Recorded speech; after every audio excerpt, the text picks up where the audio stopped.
Hey everyone, Fire here. Today we're going to be discussing the profitability of Sun Logbooks based on the data I collected from yesterday's stream.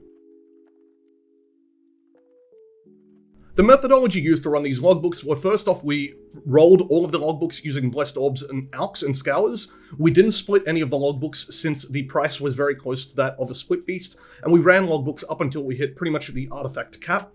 After 40 logbooks, we were very close to the artifact cap, at which point I started doing Danig gambling. Now, the way we did Danig gambling was simply to buy all of the discounted scythe currency, all of the reroll currency, and all of the logbooks that showed up in the window. We didn't check the price, we just kept going.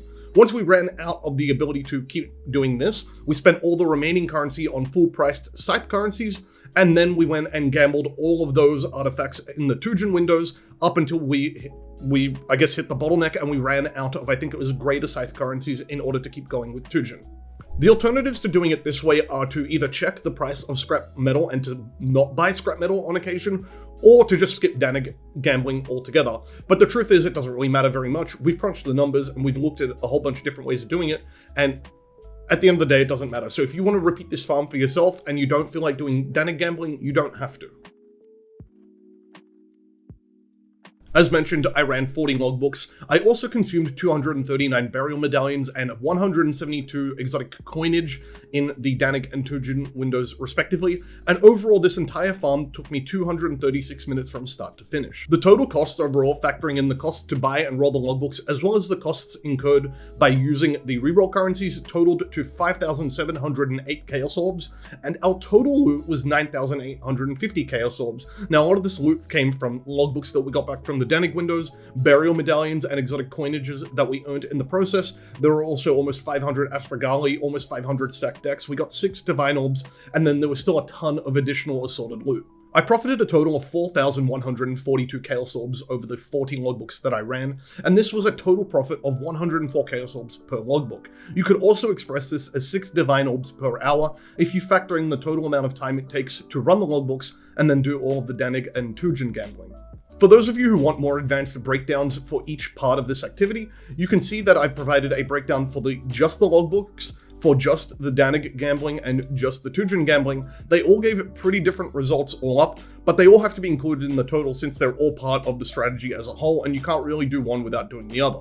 Some interesting things to take note of is that each logbook profited 36 Chaos Orbs each without even factoring in any of the artifact loot, which is pretty good considering I was not focusing on anything other than the artifact loot when running these logbooks. Surprisingly, the Danig gambling only yielded a profit of just under 3 Chaos Orbs per medallion spent, which is actually pretty bad, but it's still pretty decent considering how fast you can grind through them.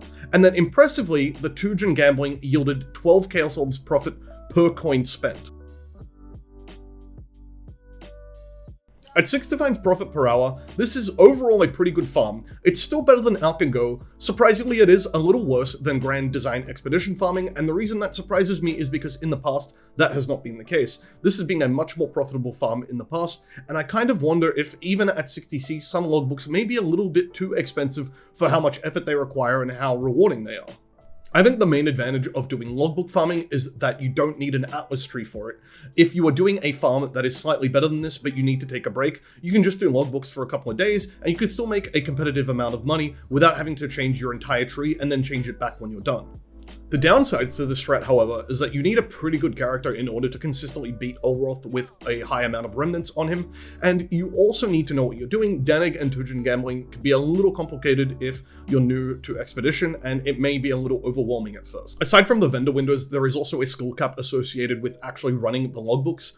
If you don't know what you're trying to achieve in a logbook, you can make far less loot per hour than someone who does know, and if you're taking too long trying to plan out the perfect route, you can easily spend way too much time in a logbook.